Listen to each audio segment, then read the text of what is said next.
Is that you, Brooke? Are you there? It is me. Oh, sorry, it came up. I don't know how we're talking right now. This is a miracle. I landed from a plane less than an hour ago, and somehow I've made it to my hotel room. This is my plane was delayed, so I only landed 45 minutes ago, and somehow I picked up a rental car and got to my hotel, and now got in the hotel room, and now I'm talking to you. This is record efficiency. Brooke, I don't know how this happened. Tell us about flying on a plane, because no one in New Zealand's been on a plane in 2.5 years. We don't even remember what it's like. Oh my gosh, yeah, no comment. Sorry about that, guys. All right, are you ready, Brooke? I think so. All right, team, are we ready? Yeah, we're good. We're good. Right. We're locked and loaded. Okay, this is Life FM on the morning wake up with Salah, Bjorn, and Bex. And team, for the first time on Life FM, we are blessed and we're way excited to be talking to Grammy Award winner, International Award winner. I think we can drop in there Solar System Award winner as well. Prolific singer, songwriter, and I hear she's a pretty cool mum as well. She's one of our very own, Brooke Ligertwood. Yeah! Welcome. Hey, you said my name so well. I'm so impressed. It's such a hard one. You did awesome. Brooke, you have no idea how much research went into just trying to make sure we got that right. We were like, wait, we found an audio clip. Oh no, but some interviewer said it different, and now we don't know, and I'm confused. Let me just say, well, because I don't usually correct people if they don't say it right, because I feel like a diva, so I just let it pass. So I'm going to throw these two under the bus. Actually, I'm going to throw Bjorn under the bus. Yeah, I did it right. I showed them a clip of you on your Instagram page. Sorry, I was trolling your Instagram. And I said, Bjorn, this is how Brooke says it. And then Bjorn, he's right. We all had the discussion. And then I was going, please let it be right. Please let it be right the way I pronounce it. You were right. Thank you. Hey, well done. Well done, Salah. Hey, so first question, Brooke. I've got to listen. I've just listened to the entire album, by the way, 7. So coming out on Friday, New Zealand time. It's very, very good. Live album, and it's a full worship album. How much preparation goes into doing a live album? Because you're recording it live, you can't make any mistakes, right? And you've got so many people involved. How much pressure is there to just absolutely nail it for the recording? Well, you can make mistakes, because that's what post-production's for. And, the thing is that, look, oh gosh, it's very hard for me to talk about this album, because it wasn't my idea. It's not something I ever wanted to do. But when the Lord asks you something, he never plans to, leave you in the lurch. So this album was full of miracles, really, and what we were all, it was, it's not just my voice on the recording. There's obviously many voices and instruments and parts and microphones that were set up, and people who ran cabling and all this stuff. So actually small, but really dedicated and devoted team who did this. But our goal was never a perfect recording. Our goal was the pleasure and the presence of God. So that kind of takes a lot of the pressure off, because we know what pleases God, and it's not perfection, but it is authenticity and faith and coming to Him with a desire to bless Him. When you say you didn't plan on doing this, so this wasn't kind of your idea, how long had you been kind of feeling God was calling you to do this sort of live worship thing? And had you sort of been pushing it away, or was it just an immediate thing that came up? I hadn't. It had never occurred to me. I obviously have my Brooke Fraser music, which still continues, and it'll be 20 years next year since my first Brooke Fraser album. So I think I would like to do something, to kind of commemorate that in some way. And then obviously I've been serving, leading as part of my church, Hillsong Church, for 17-ish years now, and have had the honor of leading Hillsong worship for the past 5 or so years, and that continues. There's nothing that changes in that. So I'm very content being part of a team, and at this point in my life as well, pretty content to be a cheerleader and a champion of other people. I don't feel that I need to be out front or on a stage or anything like that. So that this was the last thing that was ever in my mind. But a few weeks of last year, in May last year, as soon as I'd gotten my second vaccination, actually, I just booked flights to go and see friends around the country who I hadn't seen, for a year and a half or so, and just to spend time with people. And it was during those few weeks that this entire collection of songs basically came out, essentially in those few weeks. And I've been making records long enough to know when they're just a random bunch of songs, or when they are kind of I guess, chapters in the same book. And so basically there was no drawn out process. These songs came out and I was like, what the heck is this? And realized that they were songs that belonged together. And because of the nature of, who they were written with, it couldn't be a Hillsong record. And so it became obvious this was something that I needed to do. And so we all did it around all of our other kind of jobs and responsibilities. So it was actually a very quick and efficient process once it began. Just on that, Brooke, one thing I really appreciate about you is no matter what song you sing or interview you do, you have this really amazing ability to always bring it back to the truth and the heartbeat of God. And so I just wanted to ask, what is your heart behind Seven, and what do you hope that listeners will grasp from the songs in this album? Yeah, thank you for that question. That's so great. I just hope that this really helps. I hope that it helps the church. It's called Seven because I've spent the last year or so in a book called Discipleship on the Edge by a pastor and theologian called Darrell Johnson. And basically, Revelation is one of the freakiest books in the Bible. If you are listening and you've read Revelation and you've been afraid, don't worry, you're not alone. And so my friend gave me this book that has been so helpful for me in discovering and opening up that book, the book of Revelation in the Bible for me.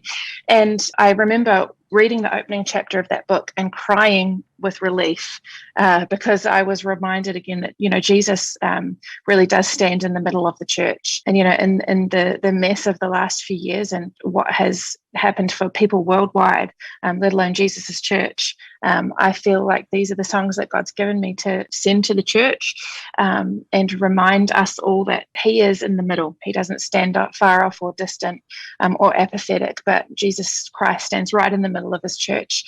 He has not left us abandoned or forsaken, and he's at work in our midst right now. So that is what I hope. I hope that people are comforted and encouraged and emboldened when they listen to the album and remember that Jesus is still building his church. It's his, it's not ours. We get to be part of it, but it's his.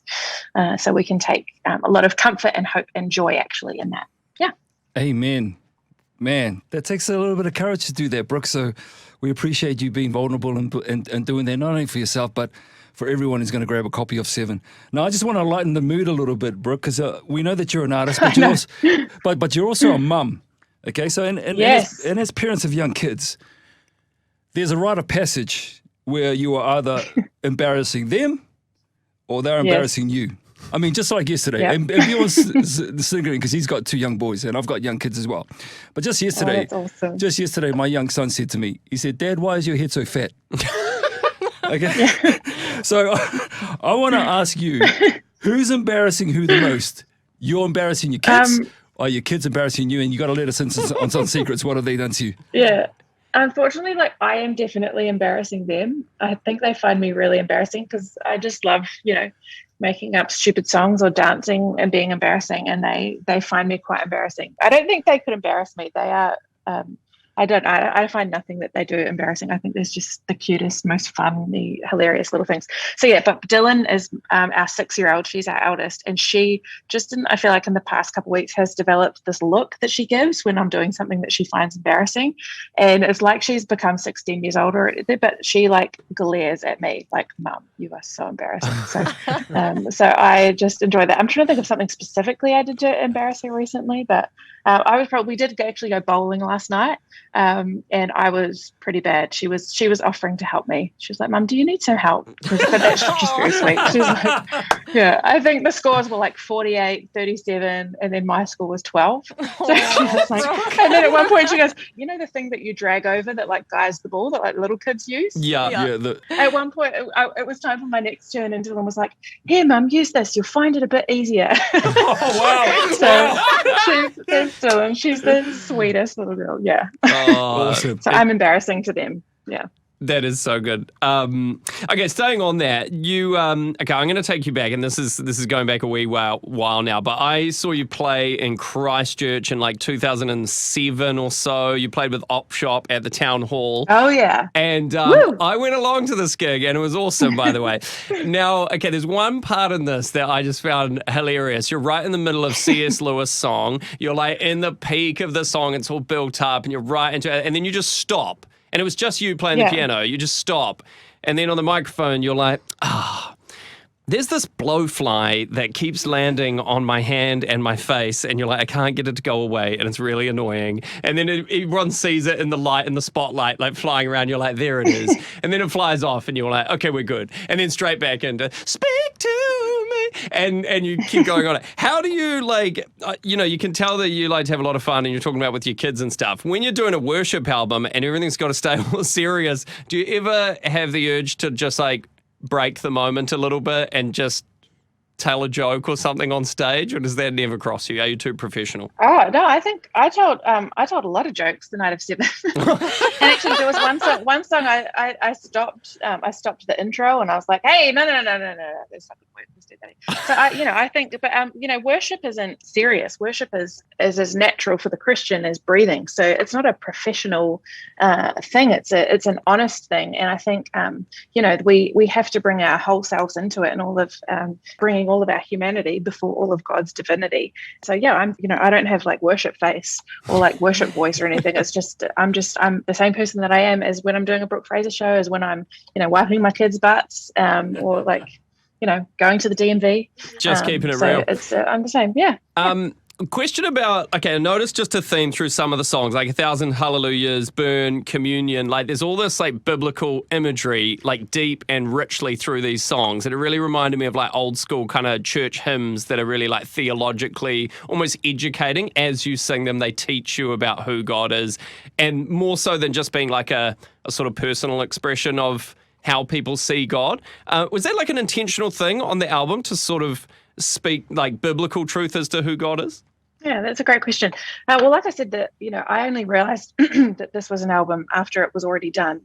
So it's kind of when I talk about it, it's almost like I'm forensically looking at it in hindsight. But I think I guess it's something that will be is a kind of consistent thing through the way that I write when it comes to writing congregational songs, because a lot of people and no shame in this, but a lot of people spend more time listening to music or listening to worship music than they do reading their Bible, because we listen to worship when we're commuting or on the bus or cleaning up the house or whatever, and so for that reason I think it's so important that the songs that we sing, particularly when we're singing songs to or about God, it's really important that they're true, because we're going to assimilate those things and start to believe them when we're hearing them and singing them over and over again. So it's just something I've always been really passionate about, something that certainly, as part of Hillsong worship, something we really value, and all of our songs go through our teaching pastor, all of our lyrics, go through kind of a screening process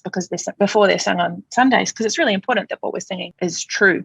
And so, I think when it comes to worship, I also, love worship songs that are, more introspective, and all of those kinds of things. But I think it's really important that if we look at the whole collection of songs that we're singing as a church worldwide, we need all of the vocabulary. If you look at the Psalms, there's songs of lament, there's songs of confession, there's songs of praise, there's songs where David's, talking all about himself and the mistakes he's made, and then there's songs which don't mention the person singing or writing it at all. They're purely vertical. So I think we need all of those songs, and I'm delighted if this album and any of these songs can just bring a bit of a balance to the overall vocabulary of worship in the church right now. Yeah.